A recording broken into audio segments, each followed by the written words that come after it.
The football is stopped. The international break is going on, and it's always the most boring time. But I think this international break couldn't have come at a perfect time for Arsenal. The boys have some time to recoup. Mikel has some time to think about what he can do more. And Bukayo Saka, Saliba are injured. So they will have more time on the sideline. Perhaps they will miss less games now.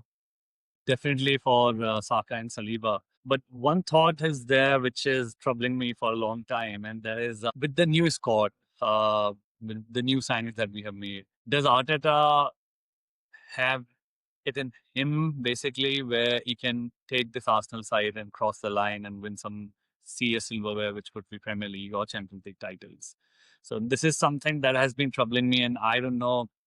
Mo, I you have just you pick these questions, man. These hard conversations you want to have with me, bro. when Like there's no football, like club football, your mind like wanders, and mine have been thinking about what is it that we have been missing in last one season and this season also. It looks like we are still not able to, uh, you know, click as a champion team would do. So what I did was I pulled some Mo, stats out just to see where what is it that the is stat man is here. yeah, no, Mo, the stat it's man. something that I love, and I realize that there is something probably we can think about and see what is it that Arteta is trying to do here. So Mo, the thing is that you won't believe it. Since the Liverpool game, I've also been thinking on this thing as well. This particular point which you are talking about. Can Arteta cross the line this season? Can Arsenal cross the line and win a big silverware this season? This is something I think before hitting the bed every day night, I think about it. Like, do they have enough ammunition? Maybe the answer is yes. But can Mikel make Arsenal cross this line this season? So if I have to be dead honest, I don't have a yes or no answer. Yes, he has the ammunition, but can he cross the line? so So it's not a now one word answer. More, it's not a one word answer. now the point is, I think Arteta got everything he wanted. Every wish that he had, it's been fulfilled by the board, by the sporting directors. And I think now you can say that they have a complete team. Substitute, which is no less than the first 11 player. Of course, you can't fill the void of Saliba Gabriel partnership or Saka or Odegaard and other players who have been playing for such a long time together.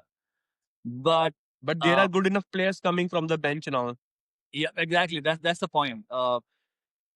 Now, when one player is injured, there's another player of a good quality, if not the same quality, of a good Hmm. quality to make an impact or get Arsenal a win if needed. Point is now with all the players, the new signings that have come in, is Arteta missing a link or something where things are probably still not up to the mark? And I'm not saying this because we lost at entry. That's not the point. The point is we still lacking a lot of creativity, a lot of attacking chances, which is a concern going into this long season. And once the games will be played, I mean, the Champions League game, the FA Cups, and all the other competitions will come together. Are we missing the point that as much as defense is important, attack is also important, and create chances will win you games when the games are tight. I So think Mo, you have hit the right chord here. And like I was saying, I keep thinking about this whether Arsenal has enough in this season, enough squad depth to cross the line. Whether Mikel has it in him to cross the line. And the only thing, my last question, the only last thought which I has in my mind when I think about it, and for me, I am very very certain that this is the problem, or it may turn into be a problem. Whether Mikel Arteta is ready and willing to drop Martin Odegaard from the squad when he's not ready, when he's not performing well. And let me complete it here, Mo.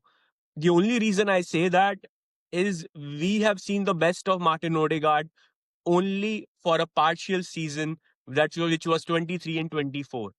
He's our captain. He's the number 10. You talk about we don't create enough chances. If our number 10, if our skipper who plays in that pivotal role for us is not on song for a stretch of games, especially 75% of the games out of 38, then we will suffer attackingly, and that's given. But is Mikel Arteta has in him to drop Martin Odegaard from the squad, from playing 11 when he's not performing, and bring in either Ethan Vaneri to start at number 10, or Ebrice Eze to start as number 10. I think it will all come down to this, and then he can find his solutions on left wing, which can be like, Saka is fit, Noni can play there on the left side. So I think this season, whether Arsenal will cross the line or not, will come down to this particular question. If he's willing to drop out Odegaard at times when required, and I think we will have more chances of winning the league or picking up a big ticket cup than Is if it he just sticks with Odegaard for a longer period of time.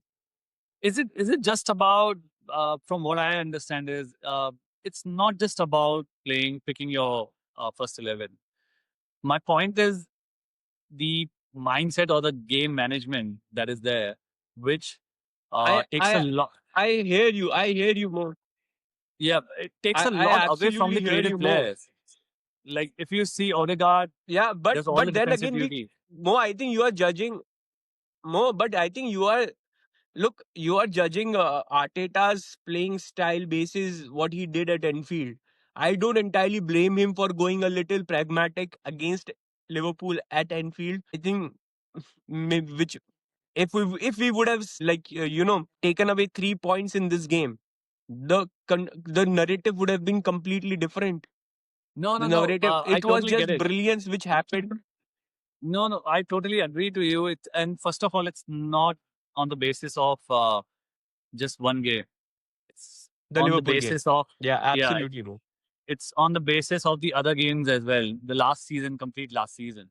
And if I have to give you just some facts down there, 22-23, we scored 88 goals and conceded only 43, which is a bit high, but at least scored 88 goals. Uh, in 23-24, we had best of the season in terms of scoring the goal and the highest of all time, which is in Premier League in 91 goals, 38 games, and conceded only 29. This was one of the um, most heartbreaking season in terms of we did everything right, but we couldn't win. Coming back, coming now to 24-25, which was the last season, uh, we played 38 games, 69 goals scored, and 34 conceded.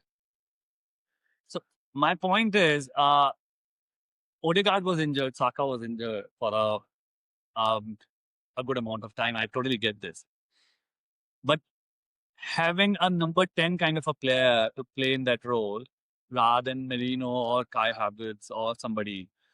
My point is it always about thinking first in the terms of defense, which is absolutely fine, I get it, but not giving that kind of freedom to your players to go and express and probably win a game. And that's where I'm coming No, from. I think no, I hear you. I think Mikel Arteta will have to give little more freedom to his players, because if you see the kind of talent, offensive talent that Arsenal possesses now, Ebrice Eze, we all talk about Ebrice Eze. Why? Because he was given that freedom at Crystal Palace to go and express himself.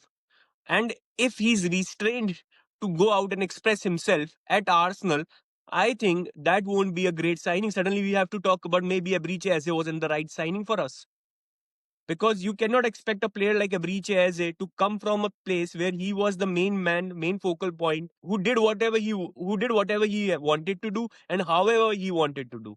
And he scored goals, he created chances. You saw that player. And I think Mikel Arteta, especially in bigger games, I think against smaller teams, it's not a much of a challenge. He allows his players to go out there and be a little more expressive, especially at home.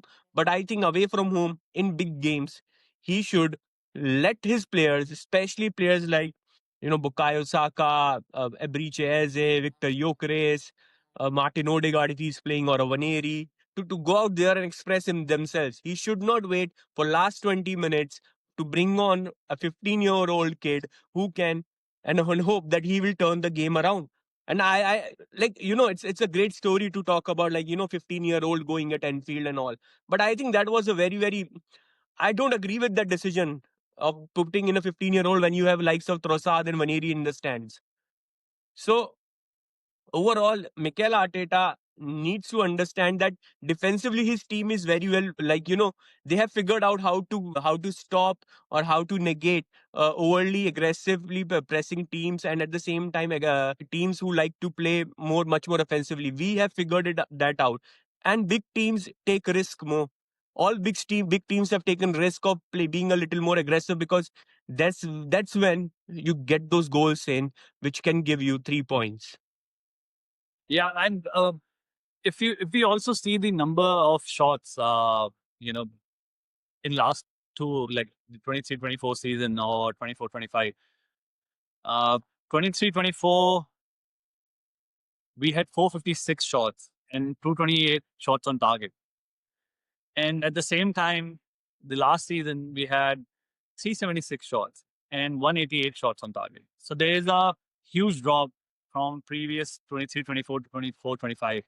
And somewhere I can see the same pattern, because if you have got a striker in Gyökeres, then it's very important for you to pass the ball to him, give him that supply so that he can do what he does. But my concern Yeah. somewhere is, if we are still going to keep this approach, is it enough to get us over the line, or is it going to be another season where Arsenal will still struggle to cross the line? I mean, that's where I'm coming from, and it's more than just one game or anything. It's about the last season and now the same kind of signs we are seeing right now. Yeah, Mo. Yeah, Mo, like, it's a great thing that we have such a well structured and well drilled team when we are defending the ball. But when they are, receiving the ball, and what they can do after receiving the ball is equally important. And I think Mikel will make those tweaks in coming days and coming weeks. Maybe he's still trying to, get the squad rhythm together, a playing 11 rhythm together, because there are, quite a few new signings. A player like Zubamendi playing in a very important role, who is very new to the squad. Maybe Mikel is waiting for that right moment so that he can unleash our players going forward as well. I don't think that it's a problem, especially when we are playing at home against teams which lack as much quality as an Arsenal team has. But I think it will definitely be a problem for us when we go out. It has been a problem at United also. It was a problem.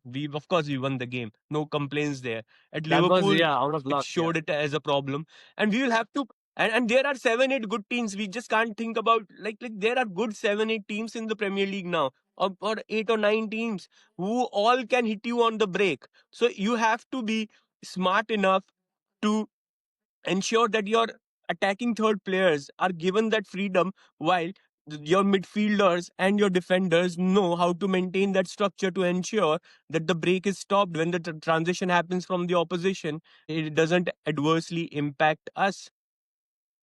Yep. No, that's absolutely right. And if you see, Zubimendi had a great game at these international breaks. He assisted for Oyarzabal's goal. So Marino had a great game. He scored one, and he was unlucky. Otherwise, he would have But scored a hat trick. but more international football is slower than Premier League football. I think we should agree No, no, on I'm that. not. I'm not saying that. I'm not comparing the football that we play there. Or I'm just talking about the player. So these players are able to do what they can, and of course, Premier League is new for Lumendi. So that's not. It's too early to judge him on any basis. But the point is, if you are not going to give them the freedom, if you are going to keep them in cage, and hoping that if we get one chance or two chances, and we can score one with the set piece or a corner or open play. I mean, champions take risks, as you said. Like uh, they have to go out there and say, from the minute one, we are going to play to win the game. And your creativity, your chances created, your supply to your strikers, your wingers is so important in the game. And it can't just flow from one side. It has to flow from all Yeah. the sides. And that's why Martinelli's performance has been scrutinized lately.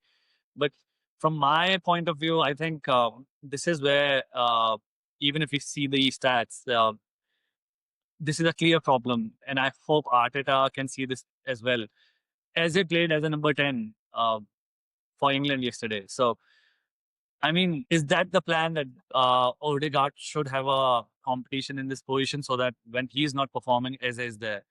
So yeah, I mean, if that's the proposition, probably yes, we will get to see the best of both the players. But if this is going to remain same for this season as well, I have my doubts where Arsenal is going to finish this season again.